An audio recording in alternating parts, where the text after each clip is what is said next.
Well, that's a Okay, good so this intro. is a good, yeah, I don't know how we're going to intro Welcome this. back. We're Welcome back. back. Welcome back. I mean, there was a lot of troubleshooting going on just prior to everybody watching or listening to this, as always. Technical difficulties, but you know what? If I'm just going to toot my own horn, if I was maybe with you there in the room, I might have been able to help you, and maybe one day that'll be a reality. Well, it definitely will be reality. I'm not even gonna not think it won't because Not maybe. not maybe. It definitely will be a reality Yeah. at any prediction, So but so welcome for those that actually have stuck around and have decided to watch or listen to this episode and like, oh, they haven't done anything for a few months. yeah. Are Where they the hell still did you alive? go? Like, Yeah, what's happening? Are they in really. Timbuktu? Like, where have they gone? Um, Okay, all right, yeah. I don't know what that. I don't know. That's a I really love it. old reference. What does Yep. Timbuktu even mean? I don't know. I mean, it must be as old as Kathmandu because Kathmandu is not even a thing anymore. What the heck? Where are Part we of the going? world. Istanbul. Yeah, right. Yeah, but Timbuktu is just a made up place, I think. Oh, I no, we're starting off on a really good foot here. yeah. My gosh. Well, first of all, it's the morning for us recording, Yes. and we had been for so long recording in the evening, so maybe that has something to do with that. We're just kind of getting our feet wet again here, recording first thing in the morning on a Saturday morning. So neither of us have to work today, so we can No. give you all of our energy and all of our attention as Hiro's fixing his lovely haircut that he just got. He's just like running his fingers through his hair. It looks beautiful. I saw the post No. about that. And it was like, with your hairdresser said, can you still say hairdresser? Is that a I think so. hairstylist? Stylist. I don't know what you can or can't say anymore. That's Anyway, the that stylist. makes no sense that you couldn't say hairdresser, but hairstylist said something between a cross between a very tight mullet and what else? Like a Roman, Roman. crown, which is what Oh he's been yes. trying to try doing. And then I said to him, I like it, but we need something different. We've been doing the same thing for maybe 2 years now. What can we do? I like it. So we're gonna keep the back growing out longer so it gets shaggy. So Yeah, the natural length of that, then this and what used to be tighter here is gonna get longer here and go into yeah. I like it. So yeah. we got so what's new? We got new haircuts. New We've got haircut, more new more wrinkles from me. yeah, I mean, sure, we can go with that. Like I don't even remember the last date we recorded, so we can go back and figure that out, but it's been a bit. It's been a hot minute, and I know we tend to kind of get all over the place, especially in our intros, and then we kind of zero in on what we want to talk about. So apologies for our extra all over the placeness, getting back into the swing of things. Why did we stop recording for a few months? Maybe that could be a question that someone might ask. I would ask myself that. I know that Hiiro was totally. I gotta just say he was totally gung ho to record. So it's not on Hiiro. I feel like it's more on me. Just summertime. Lots of other commitments going on. Not to say I'm not actually committed to the podcast, but I needed a bit of a break.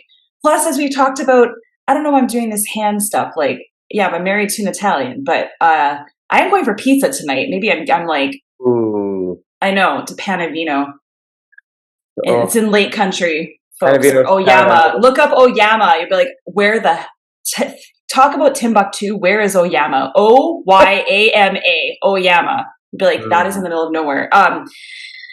Anyway, I just needed a bit of a break, and also knowing that I sort of fell out of love with having to put out the episodes, to be honest, because I'm the one that does all the super professional editing. There's no editing that goes on really, but like just putting it all out there and releasing them, and also doing a little bit of social media, and it can get exhausting, right? It's super Yeah. you and you do all the editing. So Yeah. thank you for all your work. And I just wanted to have a reappreciation of this and our connection with each other, and not see it as work, because it never was supposed to feel like that with us, and it was starting to feel like that with me. So this I hate the word passion project or that, but I just said it, and that's what I wanted this to be more than work. And so that's what we're coming back to with Part of My Mind. So yeah, I don't know if you can say anything to that, Hiiro, but you don't have to. Well, Rachel has a very, very busy life and is extremely right. No kids. No kids.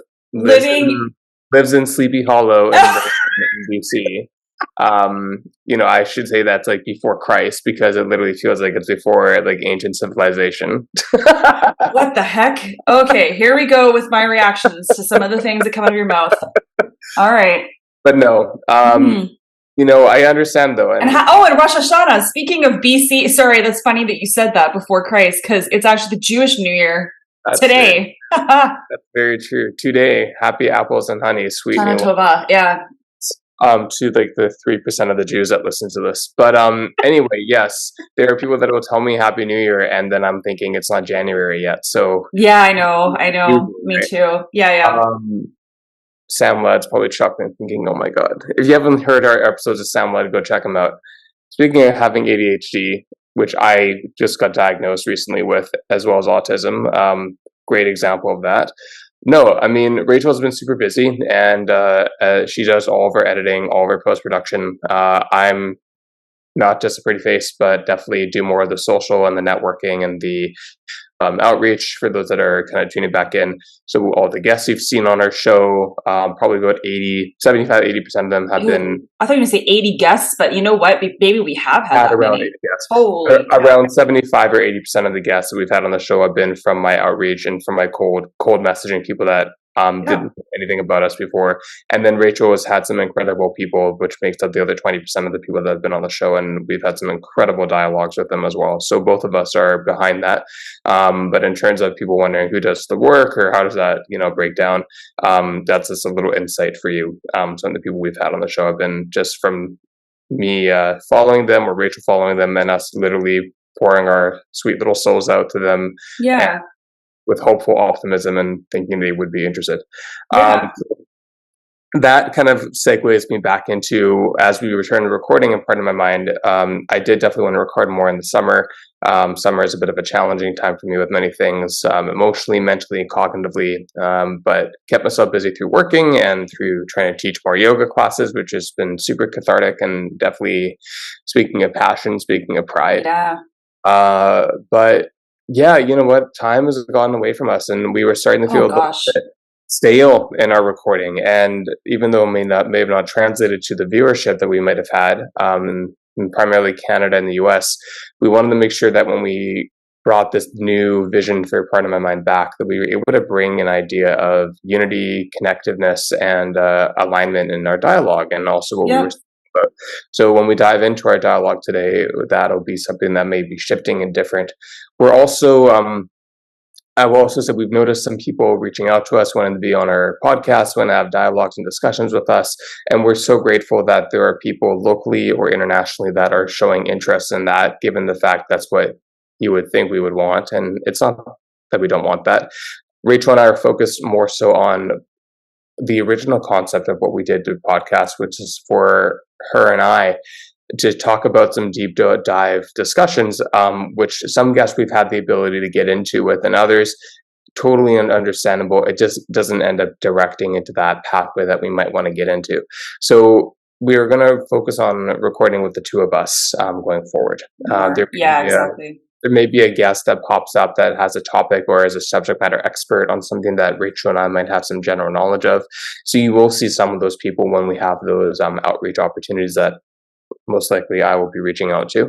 But that's... Although I just did reach out to one person. Anyway. Perfect. There's a try. But so just giving those a heads up that actually, if they really care about the knowledge and like what our creative strategy is, we want to focus on just the base of the conversations that Rachel and I have as friends, as long-term friends and custom family, if I may say so. Yeah. That we are like, why these subject matters would be so useful to at least 5 other people and hopefully hundreds of other people.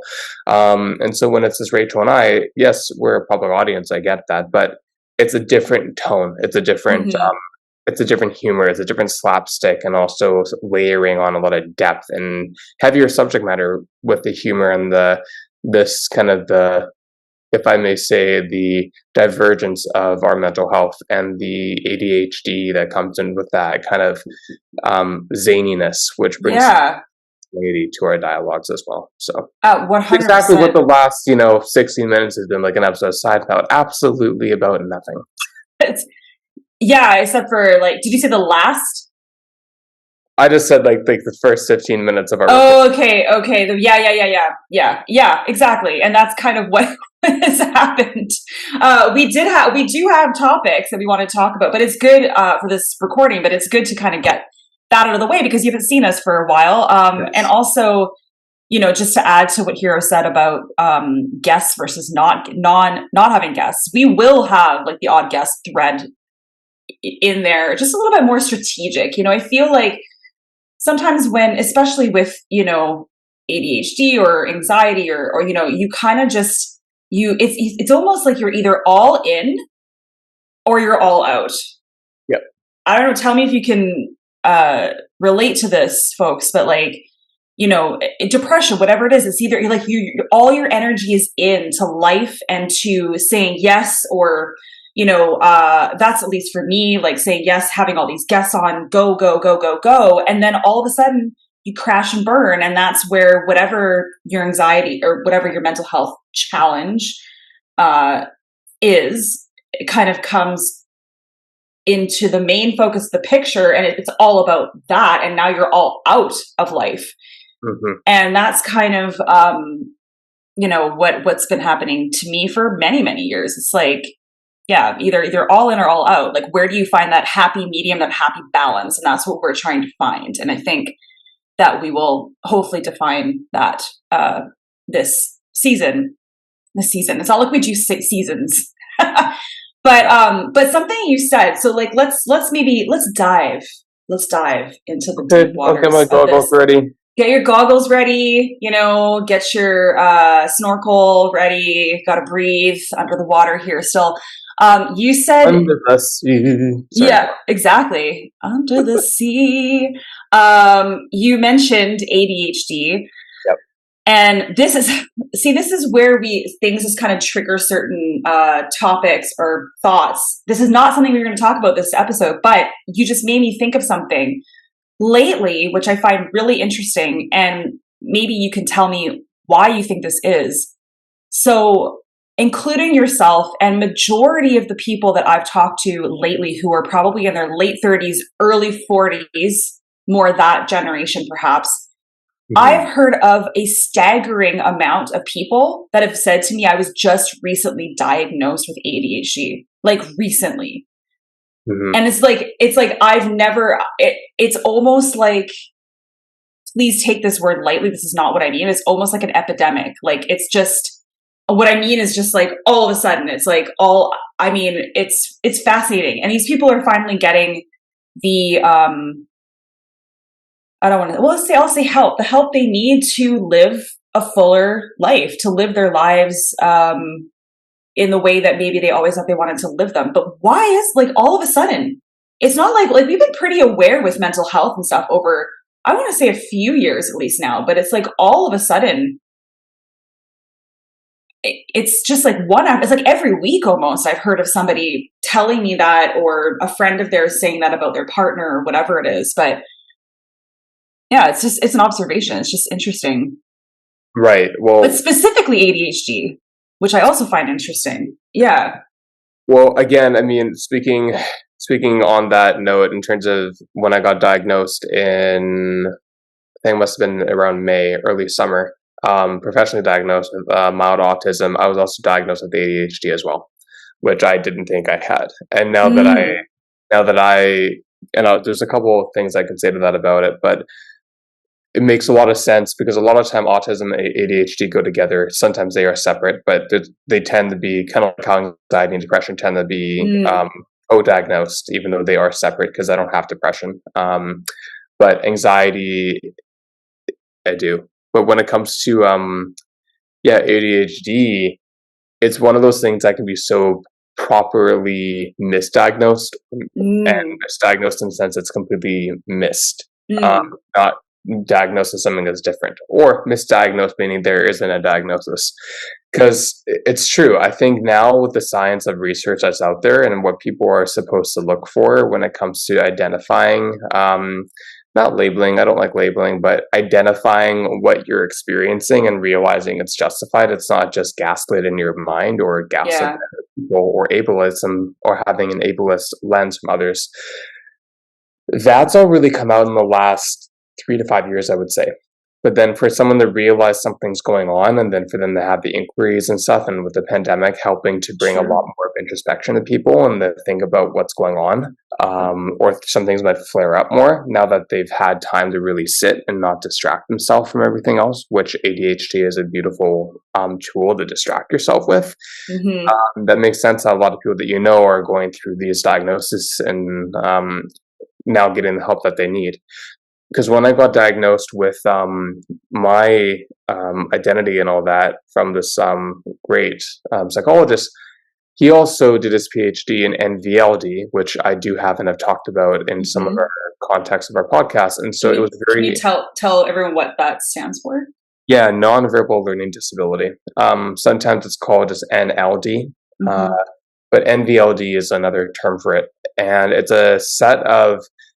um, it's a set of traits and characteristics, I guess you could say, within one's cognitive and nonverbal development or perception and integration of information, which definitely comes in with obviously nonverbal communication and body language, reading signs and cues of other people, um, gross and fine motor skills, spatial development, awareness. So, for example, one thing that you may notice, well, I guess you don't notice because you don't know me in person, but I can be a little bit clumsy sometimes. So my motor skills, especially under stress or under high pressure situations, not always, but sometimes I can burn out, and I might actually misjudge a when I'm entering a doorway. I might actually bump into the door Mm, frame, or mm, I might misjudge the distance between the corner of a counter, and I might actually bang my wrist into it. Things like that. mm. And the more fatigued I am, and the less coherent I am, less proprioception I have, then those things are heightened. Um, Hmm. General motor skills in terms of like cooking quickly, prepping fruits and vegetables, cutting. Like I went through physiotherapy when I was younger, specifically to learn those fine human life skills Oh because I was, wow, I didn't know that. yeah, Yeah, yeah, both my brother and I did actually. yeah. So so I learned how to cut. I learned how to use cutlery. I learned how to tie my shoes manually from a physiotherapist. Like I actually had to, Wow. yeah, like I actually had to learn how to hold a pencil. Like I had to learn all those corrective behaviors to actually function. I know And I've said how? on the podcast, like I haven't didn't learn to tie shoelaces till I was 12, like things I like was that. just gonna ask you how what the age was of that, and Well, you're yeah. I went through these physiotherapy sessions when I was like, I want to say between grades 1 and 4. Wow, yeah. That's So incredibly I love to hear people like yourself who have like props to your parents because your parents were so um almost like ahead of their time sort of with recognizing these things and going to the appropriate or the right practitioners that would help their kid in those ways because at that time, okay, yeah, you're a bit younger than me, but still at that time, those sort of mental health identities that we have been diagnosed with or whatever it might be weren't as frequently diagnosed or weren't as frequently I'm going to use the word labeled as they are now. So back then to have like being like no my kid needs to do this. I mean, they must have been maybe kind of one of a kind to well, recognize those, or maybe not. Well, no, I mean, again, I only know my perspective, which is why Yeah. I'm responding the way I am to that observation. My dad was definitely very supportive and nothing, Hmm. not in support of very much, along with my mom. But because my mom grew up with my grandmother and grandfather who worked in the medical system and worked with, all of those different backgrounds and the intergenerational Right. Holocaust and also exposure. My mom definitely took after my grandmother in terms of if there's a band-aid that can be applied, apply it. If you can Mm. stop feeling pain, stop feeling pain. But not in a way of like deflecting or not having it recognized, not in that way, which some parents might do without noticing. It's more like what can we do to make it better? What can we do to Hmm. shorten the lifespan of that cycle of pain or suffering? Hmm. Which again, when you have folks that are from the Holocaust, and if that's the deep trauma bonding that's been there, then it obviously comes down to your kids until you break that cycle, which I feel I've broken a good amount of it. But that's how. That's So my, yeah, that's lucky that you broke that you yeah, you tried to break that cycle so early. It's interesting that you brought that up. Yeah, so if you're just joining us for the first time, we've talked about this a lot on the podcast. Hiro and I are both grandchildren of Holocaust survivors. Um, so that intergenerational trauma piece to our nervous system, to our DNA, essentially. I was just talking to someone recently about they're talking about wanting to open a trauma center for sexual abuse survivors, and I'm like, that's freaking awesome. And then my mind went to, are there any trauma specific? There must be trauma specific centers for intergenerational trauma. yeah, probably. There must be, but it would be really interesting actually to talk to somebody who is involved in that sort of therapy in a way. So anyway, it just made me think about that. But yeah, those types of intergenerational trauma is really thread. Actually, okay, this is it's just a really quick side note story, but it has to do with exactly what we're talking about. This same person that told me this about wanting to open up this center, I'm not going to name any names, of course, keeping their totally anonymous, but this person had just gone through a really horrific life event that did cause trauma and was also dealing with previous traumas in their lives, and went to a great healing center for a while, like at least, no, maybe, I'm just supposed to say what pronoun they used. Maybe they were there for about a month, more than a month or so, came back, and then I saw this person for the first time in ages a couple weeks ago, and they looked at me and the first thing they said was, "Oh, gosh, you look so good. It must be that yoga body, blah, blah, blah, blah, blah." And I'm like, "Thank you." And I kind of joked, and this is my nervousness when somebody pays me a compliment or anything that has to do with something that's external, like my body. My first reaction is, "Oh, it's stress, it's anxiety." Ha, like that's how I keep this figure. Like I'm just, that's what anxiety does to you. Ha ha ha. And then as we were talking, this person found out that I am a grandchild of Holocaust survivors. And this person said to me, "Oh, that's why you're so thin." And I'm like, "What?" And this is something I never thought about, and I don't really place any validity on this comment that this person made, but this person said, "Yeah, you're so thin because I've met so many um, uh, grandchildren or children or whatever, not or like a few in my lifetime of Holocaust survivors, and because of that survival instinct in their DNA and being so starved, literally Mm. starved without food, and having their body genetically had to survive in different ways without food, and so just inherently like became a smaller and thinner people." Which I don't know if there's any.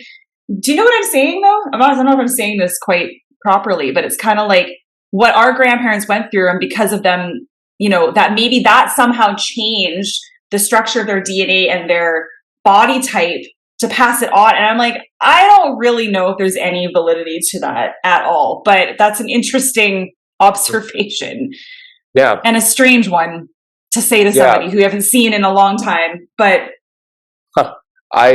usually I have words to say about anything, whether if it's justified or not. That I've never heard before. So I'd be curious, whoever ends up listening to this, what their comments are from the feedback, if they identify of the same demographic as you, and what their thoughts are. Because I mean, clearly, I definitely doesn't translate to my body. Well, it's not. I mean, we have we take from we have different ancestors. I thought you were about to like put the camera down to show your body. I don't know what you're doing there. You're kind of looking down. No, but I'm just kind of like grabbing my dad bod flesh and being like, I don't know if that translates to mine, but that also might be circumstantial versus. I don't know. It could just be also somebody trying to place a meaning to something that makes them feel better about themselves. I know that sounds based on the background you just gave about. Yeah. But it was a very. I'm like, should I feel offended by that comment? I don't really. It was just a very strange. Blurting out of a comment about that and about struggle and people who have basically been starved during their lives and like literally starved and passing that kind of physical body type down to their kids. Anyway. Yeah, interesting, eh? Strange. We digress a lot. But it all threads in. Yeah, it's like. Yeah. I'm doing the threading motion. Yeah, it all sewing a quilt together. No, it all threads, and one thing that we will get into. God, I feel like this is like a Joan Rivers show right now, who I very thankfully got to see a few months prior to her tragic, potentially avoidable death. I didn't even know you saw Joan Rivers. Maybe I did. Wow. I did see her. I saw her at the River Rock of Richmond here in BC, just about 20 minutes out of downtown. A few months before she passed. May she rest in peace. She is one of the greatest. But her whole thing is that she has her papers lined out along the perimeter of the front of the stage, and then when she's continuing talking, she'll always say, this is just a warm-up. Okay, we're going to get started soon. And I'm thinking this is so much like our format is that everything links together, and you as the viewer hopefully are thinking, what the fuck is fast forward. Where is this going? But then when it gets to later on, it doesn't really make sense, because actually what you realize, everything that came up prior does correlate to where it ends up going. So congrats if you're still listening and viewing us. But I think the concept of us trying to make things more refined or condensed, which in our way it has been already, that's partially the nature of having two people who are ADHD and me being autistic. Undiagnosed, sorry. Fair. Yeah. I mean, it rolls into anxiety, all that stuff. Yeah. But that's the thing, though, is that, you have these, no offense to other podcasters or interview segment type productions out there that are very structured and very formatted and very fitted, and we're trying to be more that way, but our brains are also the way that they are. So it's kind of one of those things where if it's just the two of us, you're going to get what you're going to get. I'm just going to really lay it out there very thickly. With that said, though, there are a couple things that we did want to hit on, which we'll make sure to put into our show notes and description and stuff, and maybe some timestamps, so that way if you want to hear about those specific things, it'll be easier for you to scrub through. Rachel, add them. Anyway, so reminder to me. Yeah. But anyway, there's a couple things that I asked Rachel last night, what do you want to talk about? What are the certain things that are on your mind that are, in fact, pardoning your mind? Like what is on your mind, and something you've been thinking about, as I hand dust my table with my fingers like a hand duster. See, there you go. It's the ADHD. ADHD. That's all good. And if I was listening to this podcast with my undiagnosed ADHD, I probably would have just fast forwarded to the end. Okay, my tension's gone. Boop. What's been going on in your mind? Because you kind of talked about, taking a few months. I've been yammering off in your ear saying, come on back to the podcast. And you're like, yes. And later. So what's been going on your mind? Gosh. What's been going on what's mind? what's been some of the things that have been on your mindset, some things you talked to me about, but that you want to share with more of a wider audience? Well, it's interesting because Frank, I don't know where that came from. Frank, why not like Francis? I'll be frank with you. I'll be Francis with you. I'm going to say that now. I'll be totally Francis with you. That's going to be our thing, by the way. Hashtag totally Francis. I love that. I'll be totally Francis with you. Last night when Hiiro asked me this, and then I wrote back in a long text message. This is me, first of all. I'm like, because he should know. Usually, like by 9:00 p.m., I'm like, bye device. I do not want to see you anymore at all. But then he texted me around that time, and I just gotten off the phone with actually one of our previous guests, Ashley McGinnis, who's amazing. I got off the phone with her, and then I was like, oh, I'm going to get off my device. I don't know. And then I was just like, wrote this whole freaking thing about what I was thinking about. The reason why I said I'll be totally Francis with you is because I had maybe had a tiny bit of a pot gummy. Oh, yeah. Right before you asked me that question. Just, I don't do much, people. It's just like enough to it just kind of takes the edge off. And I just, Mama needs her chill time. It's just a chill time by myself at home last night, which is great. So maybe that's where my thoughts just kind of flowed quite freely, because now being put on the spot, I'm not thinking as loosely, abstractly and as I was last night. So I actually, believe it or not, this is so lame. I have it in front of me, the notes. And if you're watching this is my phone. I have the text message I sent to Hiiro just so that I have notes in front of me. Yeah. But basically, I guess the gist of it is, wow, that was was that like 7 minutes of me just explaining and not even answering your question? Close enough. We're going to time myself. So basically, okay, Rachel, stay within your lane. Basically, it is that very recently, and you know what? Again, I'll be totally Francis with you. My husband was temporarily laid off of his job about, I don't know, this has got to be like a month ago now. Won't get into the details as to why or anything. He's a wonderful worker, by the way, folks. It has nothing to do with that. We'll just put it in that way. What? He's really fucking hot. It's funny because oh my gosh, we still cannot get to the point, Rachel. Okay. Wow. So with that said, that threw us both off our path, right? Your partner, you gets, whether it's permanently laid off, temporarily, which means, oh, maybe we'll have you back, maybe we won't. Things are in flux, things are questioned, and basically it threw, my husband went down to Vancouver, so we're about like 5 hours north, we'll just say north-ish from Vancouver, BC, 5-hour drive. He went down to Vancouver to visit family and friends for a few weeks, and I stayed at home to work remotely. Like I could have gone down to Vancouver, but I didn't. I stayed at home to work. And I started to realize because we didn't have kids, like I already said at the beginning of the podcast, with my husband not here, it was even that much more quiet. So I live in a quiet town as it is. So this was what I came to realize. This is just for me, okay, I just want to say that everyone has their different tools in their toolbox to deal with mental health, whatever you're dealing with, okay? This is for me. Many years of my life I've spent talking to therapists and doing certain, meditation techniques, let's just say, where I try, what a lot of people say, try to get inwards, look inwards into your mind, try to quiet the mind. That is like the plainest I can put it, right? Quiet my mind, and look inwards, try to divert those thoughts or watch them there's so many things you can say, watch your thoughts like clouds and they pass in the sky because you don't hold on to them, but it's all about inward meditation.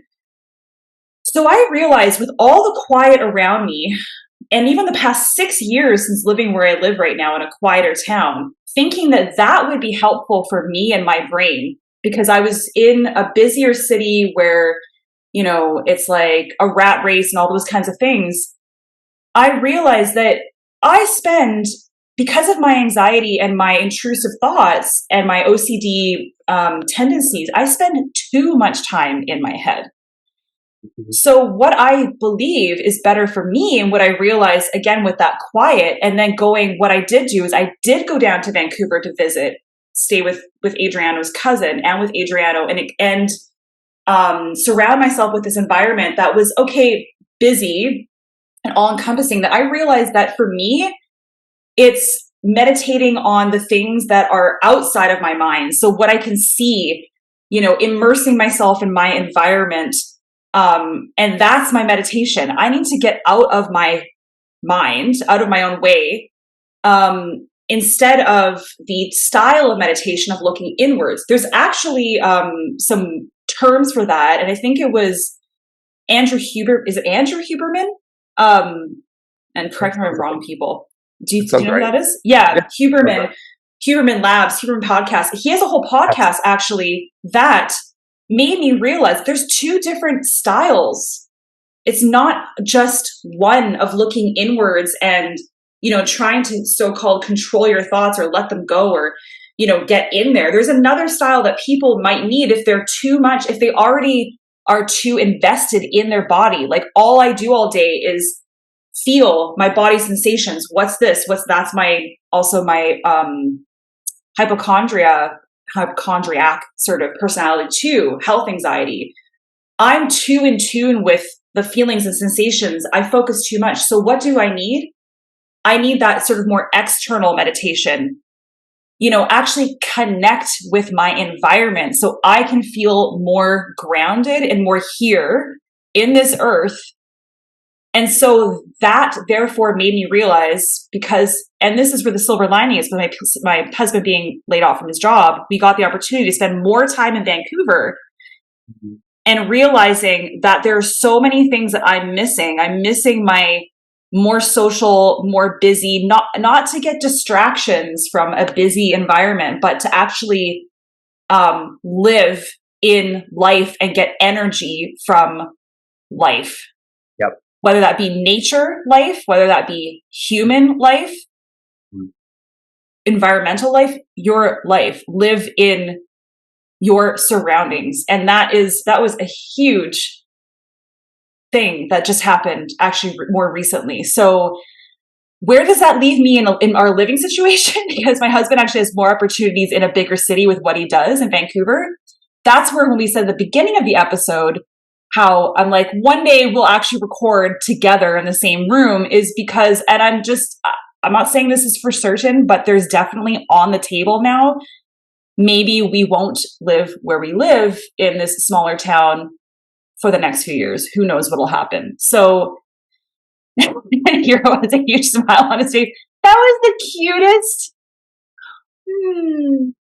So thank you for listening to I will not call it a rant. It's not a rant. It's what I said what I wanted to talk about today was life realizations. That was my huge realization as we come into this next chapter of our podcast. That was my big mental health aha moment. So there you have it, folks. Maybe you won't see this exact background like this in the next, I don't know, year. Maybe it'll be something different. So yes, whew, best news ever. But I'm saying it's a big if I don't know. There's a lot of and that's like another thing. Anxiety is like, how do we're so afraid of the unknown. Life is not known ever. So how do we live in that unknown place? I've been challenged with that a lot lately. And so that was my sort of topic. It's, could be talked about quite a lot, or we can just move on to what I want to know about your realizations. Was there any realization you had over the past couple of months? Because we haven't hopped on here in a bit. And then the next time we won't have anything to talk about, because we're just going to talk about everything now. Yeah, literally.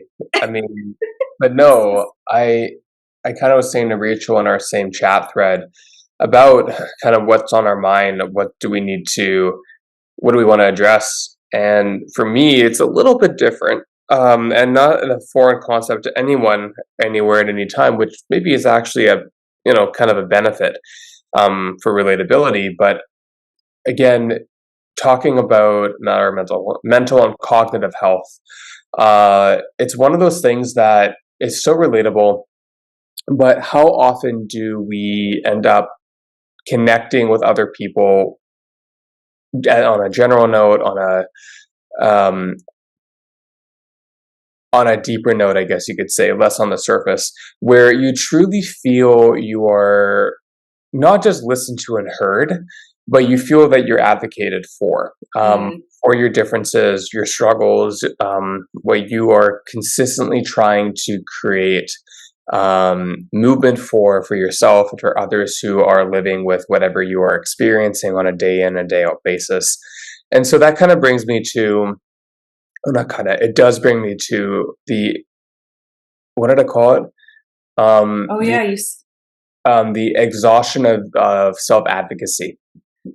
And this is something that has come up a lot in our last few years when it comes to Black Lives Matter, Stop Asian Hate, and many other equally relevant, even anything relating to Indigenous people's backgrounds and truth and reconciliation. And nothing that I'm a subject matter expert in that realm, so I'm not going to go into it. That's not my place. But when it comes to being neurodivergent and also queer, though I'm cisgendered, I present myself in some ways, not when it comes to my face or anything, but when it comes to my dress and my how I show up, quite neurodivergent, not neurodivergent, sorry, quite non-binary in some ways as well. I wear a lot of clothing that is designed with the label of it being for women, not for men, things like that. Now, that mainly comes down to the form of color expression, sometimes in silhouette. Uh, if there were products that I could wear that would be more less conventional, I would, if I find them. And if I do find them, you will see me wearing them and sharing myself in those outfits, like skirts or anything like that. But my point being is the advocacy of having to continuously feel that those around me or the environments that I'm in I'm already a minority when it comes to being gay, and there's so many gay people in Vancouver, and so that, at least there's that's quite common now. But when it comes to mental health, I hear a lot of things that talk about anxiety or depression or ADHD, which is super helpful as well. But I find it less for now, I think, based on my sheltering out of self-preservation and also out of my anxiety of being social with large groups of new people or different pockets of community. I feel very exhausted, I've noticed, since I've self-addressed and then professionally been identified with being mildly autistic and ADHD and things in that way. I find that I'm just kind of like a floating head in the city sometimes. Just kind of wherever I go, I kind of feel like I've always been such a unique and such an individual in all senses of the word, and I take so much pride in that. But I feel a sense of exhaustion with continuously trying to help educate others on what that might mean and what it might mean for those that are also like myself, who are having similar struggles, similar challenges, with the feeling that we don't want to have to keep repeating ourselves. We don't have to keep explaining to people what it is that we live with, what we experience on a day-to-day basis, and why society is, for the most part, not infrastructured and built for people that are like myself, and honestly like you too, but I can't speak for you specifically. But society isn't really built for people like us, and yet there's so many of us that are being, again, recently diagnosed and late diagnosed with, speaking from with autism, that are also very in a sense of their needs and priorities, are able to live really independent, self-sufficient, functional lives. But that doesn't mean that the amount of work, the amount of additional effort, the amount of additional self-awareness it takes to feel like we're neurotypical passing, which for me, I feel is such a pressure on me all the time. No wonder I feel exhausted and sick or tired more often than not, because I'm always overextending myself out of trying to further myself in my life, whether if it's professional, if it's personal, if it's in friendships, relationships. And so I look forward to the day where I feel like I can still be as much of an advocate for myself and for others, but it feels like it's a little bit less work. It feels like it's a little bit more people getting curious, people taking interest, people being genuinely wondering about what can they do to make a difference for people like us. And I do know that I do Me know too. that I do there are people that have come to me and have asked me, and I'm so grateful to that, because we need allies. And we all need allies in whatever we might have. But that's kind of what I feel like is I wish there was more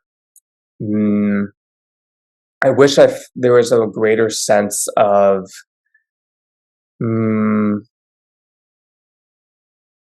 I don't know. I guess the way that I'm trying to come at it is that you can't expect others to be be as much of an advocate as you are. You can't. It's not a fair expectation, and it's also not realistic, and it's also kind of yeah, I thought I'd have more of a formed thought about it, but I definitely what I'm trying to get at is that it's exhausting, and that's what I've been tired about lately, is that I feel like I'm trying my best to advocate for myself. I'm doing the work that I can do. There's nothing more that I can continue doing versus continuing the path that I'm on and hoping that it sticks and things will follow and things will develop, which they slowly are becoming that way. And progress is better than perfection. But I'm tired, and I know I'll keep going out of resilience and out of tenacity, but I don't want to have to keep pulling from those drivers. Well, and then it sounds like you're also tired of like constantly having to prove yourself again and again and again and again and again. It's like, and not like necessarily having to explain yourself, but more just prove that you are worthy of whatever this is, this position, this place in your life. But I can only relate to like the mental health component or part, because I've spent, I would say, almost every single job I've ever had until, actually, that's not true. One of my first jobs, actually, the person who owned the company also struggled with, was very open to me about his mental health challenges. So that was actually quite eye-opening at a young age. But then since then, I would say it was 90% of my jobs have been ones where when I have, and I still feel this way, I feel guilty. Like I feel like a sense of guilt and obligation that if I feel like I need to take quote unquote a mental health day because I literally am burn the candles at both ends, and now I can't function cognitively. I'm, almost wanting just to lie in bed all day. Like I really have like a strong bout of the anxiety and all those things rearing its ugly head, that I still feel guilty and bad that and nervous, really nervous to have to tell my boss and explain. And that's exhausting. Whereas if I had the flu, I still feel this way. I still feel like if I had the flu, that, that's more, what's the word? That's not that makes more sense, but do you know what I'm saying? Yep. Like that's more valid. That's the word I was trying to. That's valid. That's valid. Like your perception is that it feels more of a relatable or more of a justified. Reason for having to miss a day of work or something like that.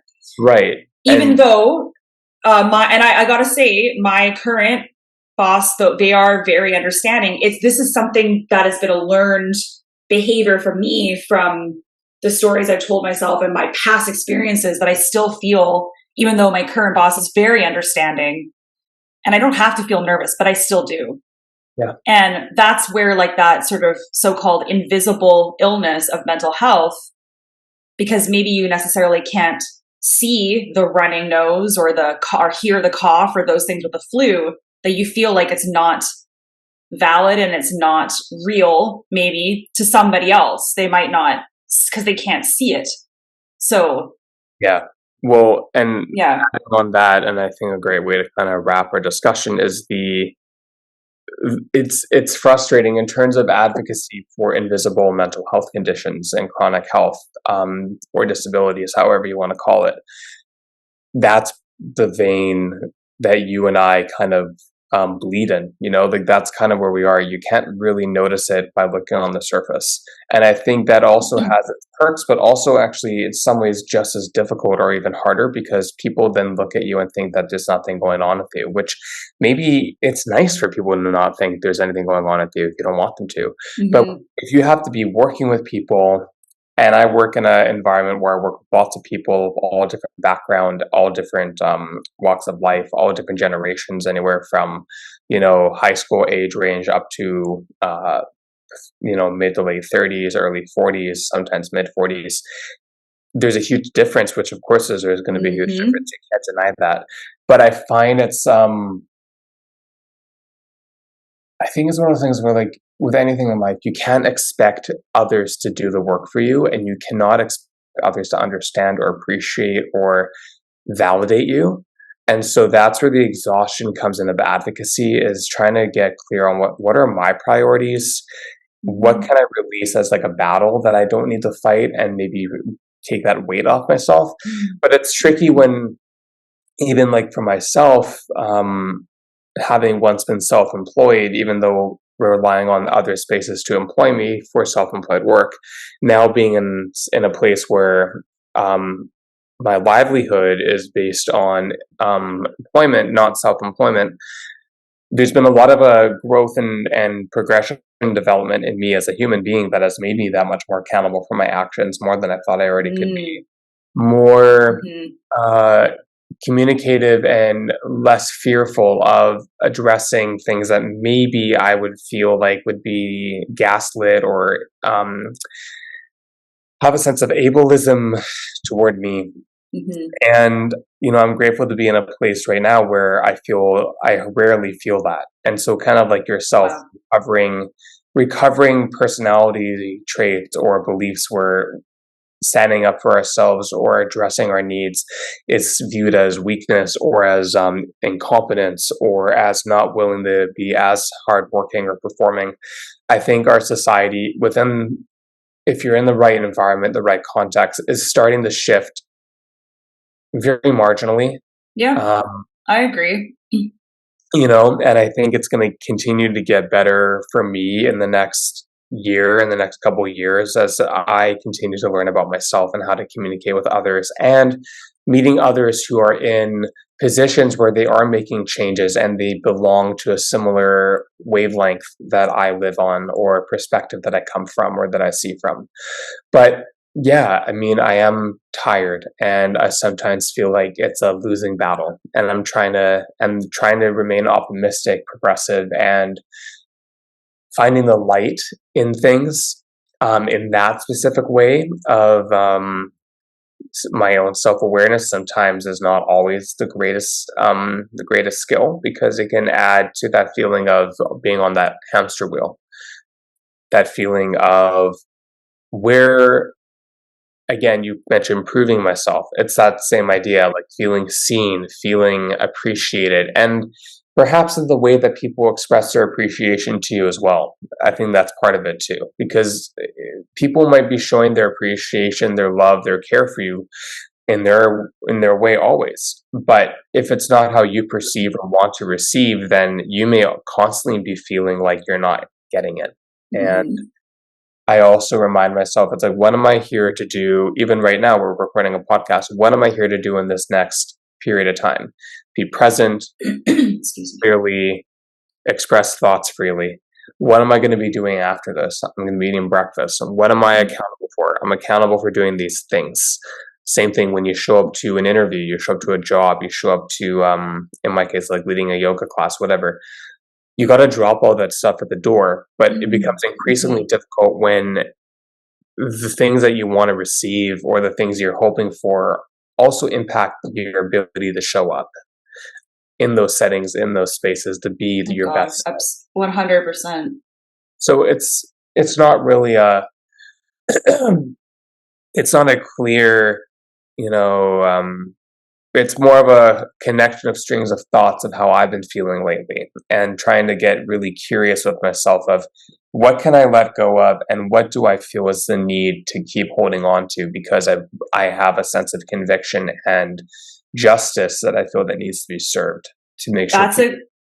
I have to take one thing of what you just said. Actually, this is one of my first therapists that I adored with all my freaking heart many years ago said to me, you said the word curious, and it is, and not to quote Jonathan Van Ness, JVN, but getting curious, because that's his and I just plugged his podcast.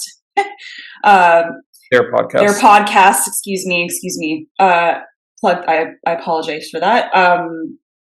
Just not to plug their podcast, but it is about getting, if you can realize that it's about getting curious rather than, which is kind of like the midpoint about taking something too seriously or not taking it seriously enough.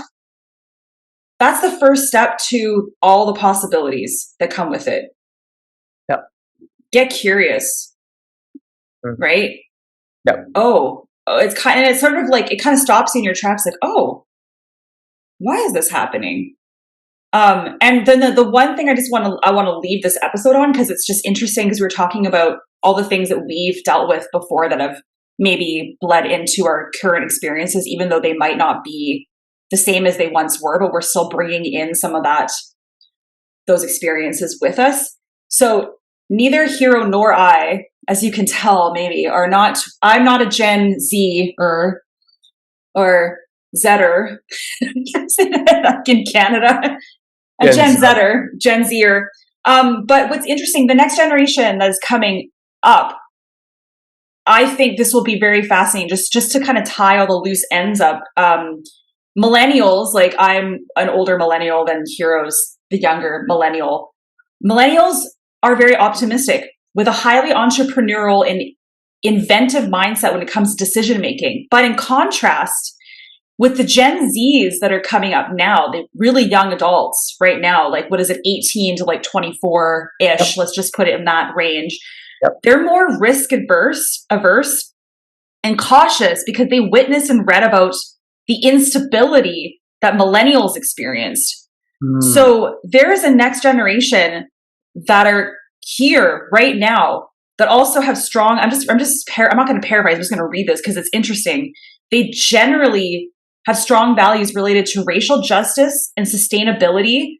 There's a lot of, they're strong-minded and they're smart. They're also the first generation that was literally born into smartphones and technology. They don't remember a time without a smartphone and without having social media. So they are a sensitive group. They are advocates. Speaking of advocacy, they're advocates for self and the expressionists. And it'll be really interesting and really neat to see this generation advocate not for themselves, but also like make up for the stuff that maybe we had to deal with or their parents even had to deal with, which would be more Gen X, I think. Yeah. So interesting times, people. I think we're on the right path. Actually, it'd be really neat if we should interview it. Oh, there goes my alarm. It wasn't for this episode to be done, but maybe it's time for it to be done. Anywho, we'll leave you with that. Maybe we'll have a Gen, because we've never had anyone that young maybe on the show. It would be interesting actually to see their perceptions on mental health and just what differs perhaps, or is the same as what we think. That could be interesting.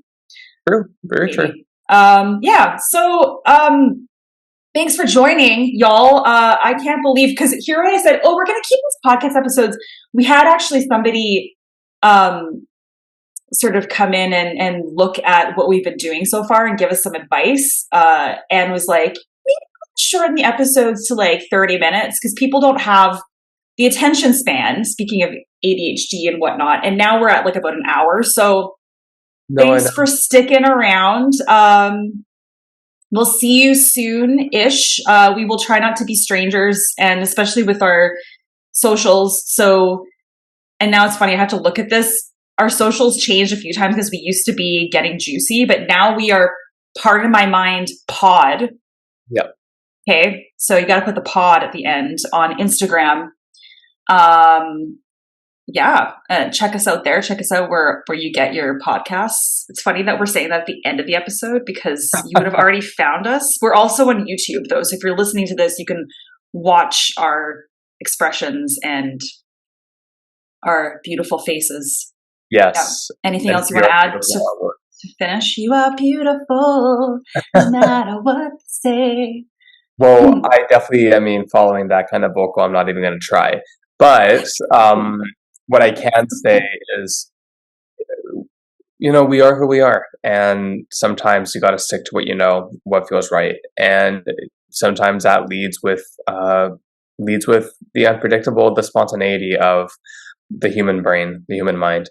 So, we appreciate all of your support. We appreciate your continued kind of silent following, and clearly you do love us enough to have us around still, even if it's minimal. So not to undersell us, but we have some fun stuff to come, and we're excited to get back to a regular production.